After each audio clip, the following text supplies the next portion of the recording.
Stay tuned to find out about that time I met Tupac and when J-Lo almost caught a beat down by these hands. Facts. Yeah, that's right.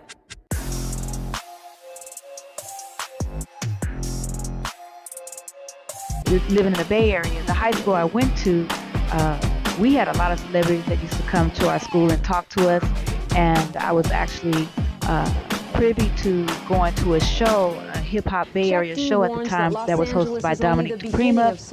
That's where I actually met, when I met Tupac, who was so cool and so down to earth and so not like the Tupac that he eventually became.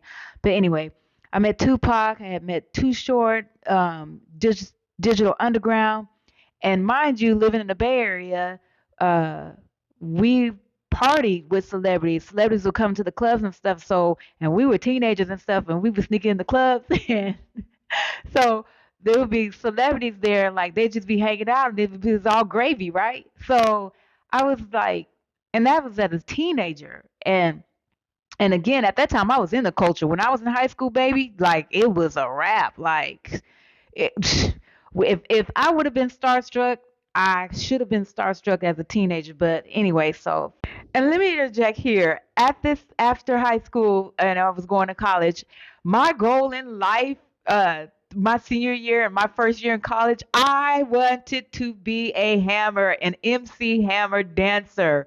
You have to understand, I was a legit, I was a bomb dancer. I ain't gonna even lie. You know what I'm saying? You know how some people be like, well, I'm. Nah, let me tell you, my name was T-Bone. They used to call me Lady T and T-Bone. Like, I used to cut a rug like back in the day. When I tell you I was in the culture and that beat and that hip hop was like my game, my life at that time. And what? You couldn't tell me nothing. I wanted to be a Hammer girl so bad, and I wanted Hammer to turn me into 3-5 Oaktown 5-7. Yes, yes, child. But anyway, so little bit of tea right there. Quick story, real quick about my encounter with J-Lo. So you know how I mentioned earlier about the Dominique DePrima, how it's home turf, her show. We my cheerleading squad, my dance line, and a lot of other students from my school and other schools, we were in the audience. So we had time in between where we could ask them questions and talk to them and get to know the celebrities, whatever, right? So my interaction with J-Lo was this. She was a fly girl, and there was another fly girl that was on the stage too. So we were like, me and the girls on dance line, we were like, so, oh my gosh, like, we want to be fly girls. Like, that's like my dream one day, to be a dancer, a choreographer, dancer, and blah, blah, blah. How did you blah, blah, blah? So let me tell you, this J-Lo at that time, and she wasn't even J-Lo, girl. She was just a fly girl. She acted like she was just the girl. We were like, no, no, she didn't. And I'm not going to say the B word because that's not appropriate. But anyway, I was like, back then, I said it fully. I was like, no, who she thinks she is? We were like, who she thinks she is? We was like, shoot, we like Rosie Perez better than you anyway. Oh, she got on my nerves. You have to understand that my mind frame and the mind frame of my girls during that time that I hung out with at my high school, we were like top-notch dancers, like, and our school was like the bombest in like San Francisco during that time. So we had people that used to wait for the halftime, like the games were good and the halftime show was good, so we were top notch. So I'm looking at J-Lo like, you don't dance no better than us, and actually I think we all can dance better than you. And if it would have been if Bring It On would have been during that time, baby, I'm telling you, and I'm not joking, I'm telling you, during that time, J-Lo would have been whatever. Well, what did she say, T. Lee? You might ask. Well, basically, she was saying something like we would never be fly girls and that she was a better dancer than us and she's a star and we would never make it and there's nobody like her.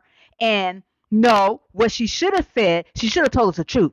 She should have told us that all we had to do was sell our souls to the devil, worship the devil, Santa Maria, and sleep our way to the top to get where we wanted. And that would have been the truth, J-Lo. Because even way back when, she was throwing up signs to the devil, and you can clearly see the triangles around her neck. She clearly was a Luciferian worshiper when she was a fly girl. Let's be 100 about it, J-Lo. Keep it a buck.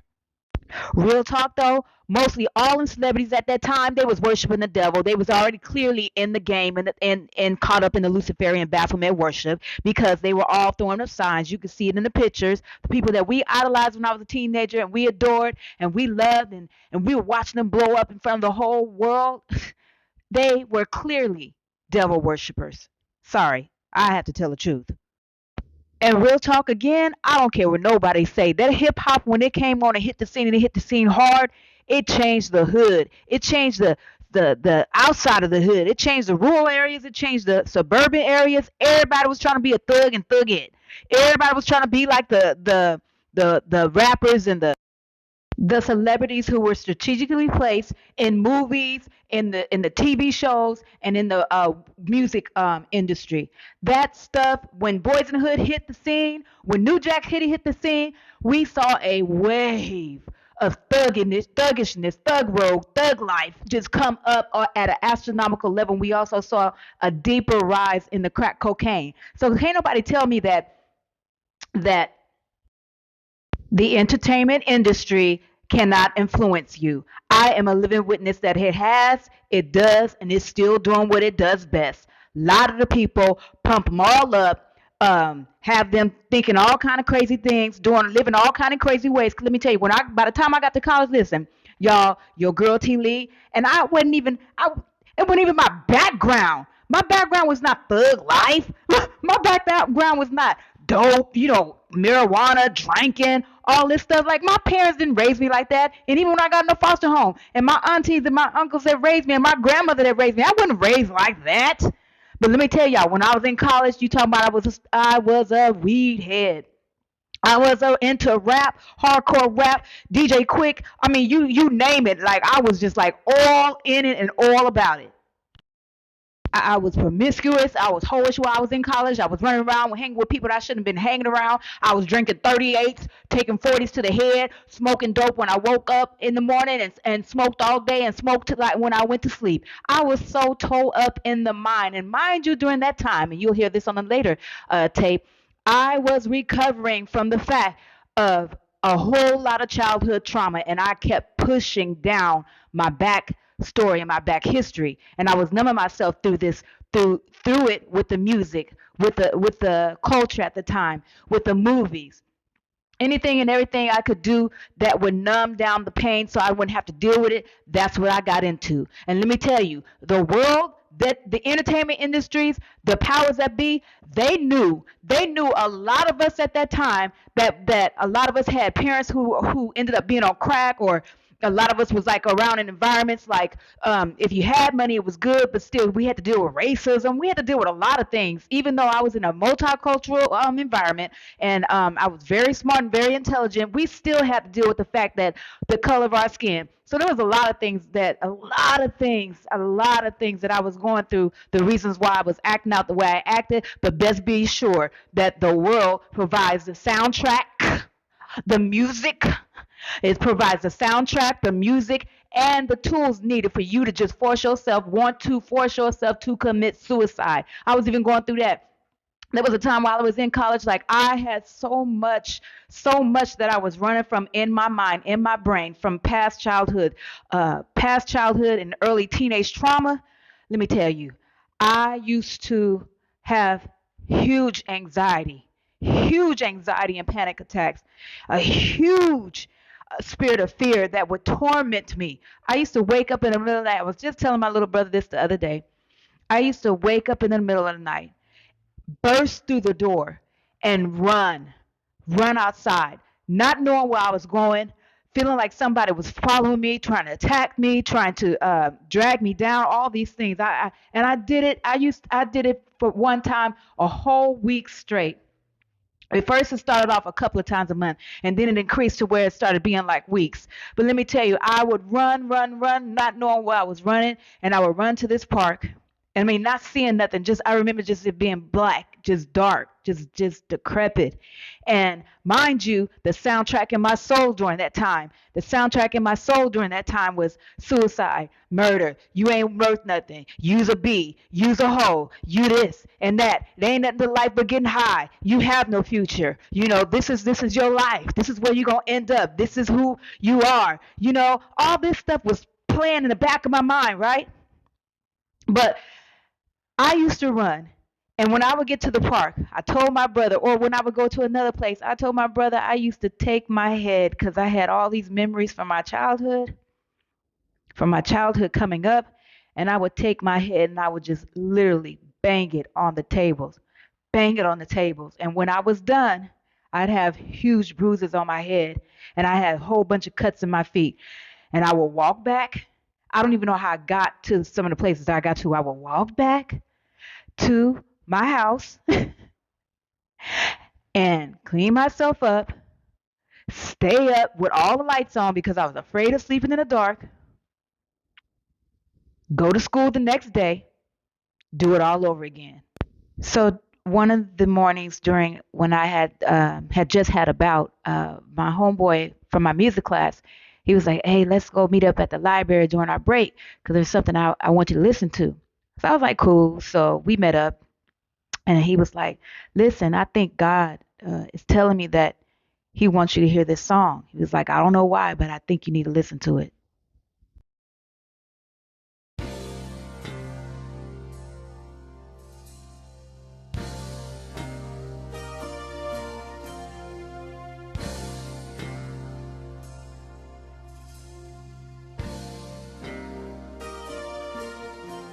How can you forgive me when I've often gone astray?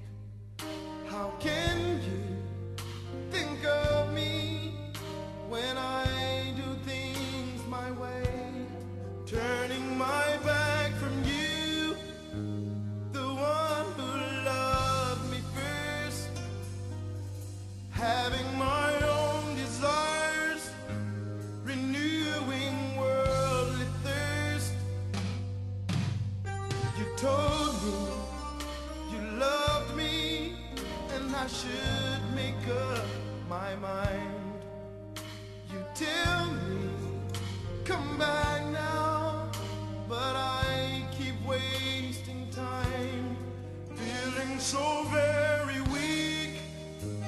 You say I can be strong.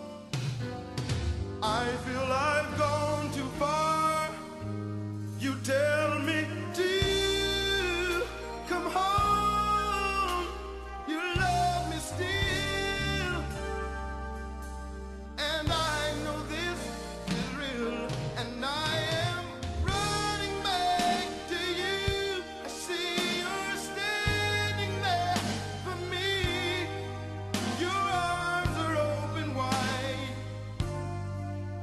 and I don't have to cry no more. You're standing there for me, and I am running back to you. Why do I go away when I know I am no good, when I'm on my own?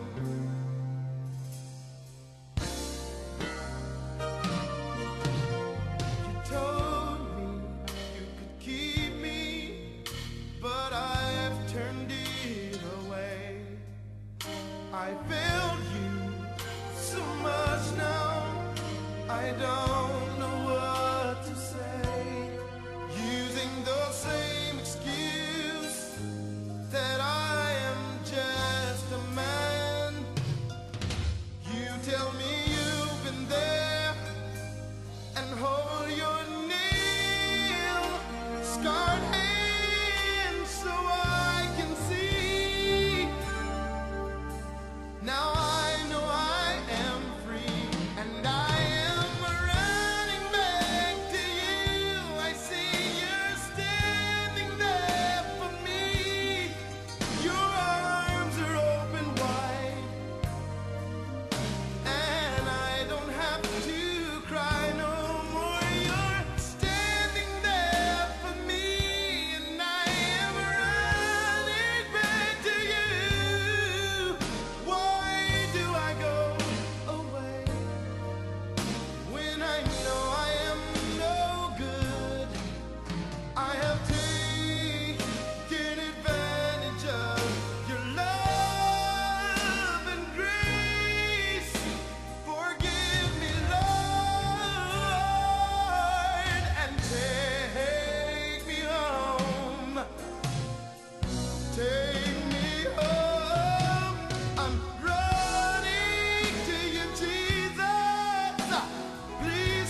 I broke down.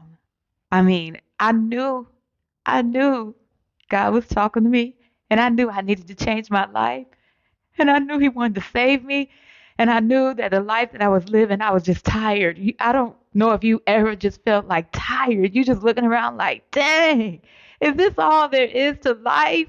And like, what's the purpose of all this? Like, I don't get it. I don't understand. But I'm telling y'all, when I heard that song, I knew God was speaking to me. I knew He wanted to change my life. I knew He wanted to do something in me. I didn't understand it at the time. I didn't know the fullness of it, but I knew that His blood, I felt His blood was washing over me. I felt His love.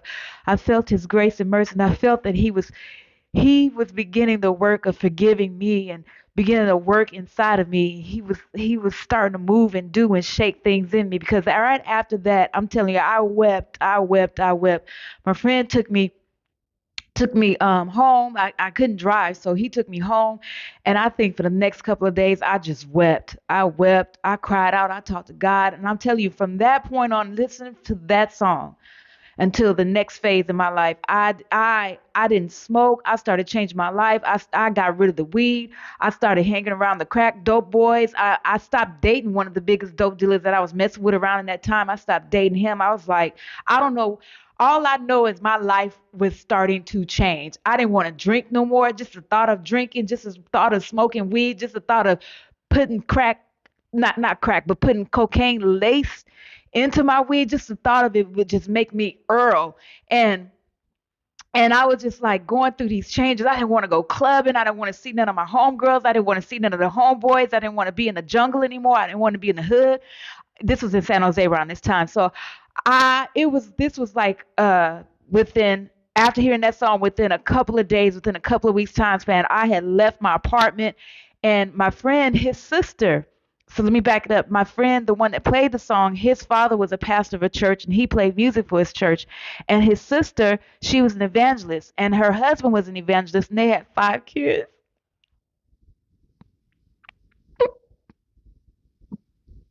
They opened up their home to me. And what I needed was family. What I needed was love. What I needed was unconditional love. And I needed to see that there could be a mother and a father and children, and a man not beat his wife, and a kid not suffer. And God knew, He knew what I needed. He knew the healing that I needed in my brain and my mind. And He was so faithful. He used this evangelist, this couple, this family, to minister to my soul. Lord, I thank you, Jesus. Lord, I thank you, Jesus. On the night when God saved me, I was in their home, and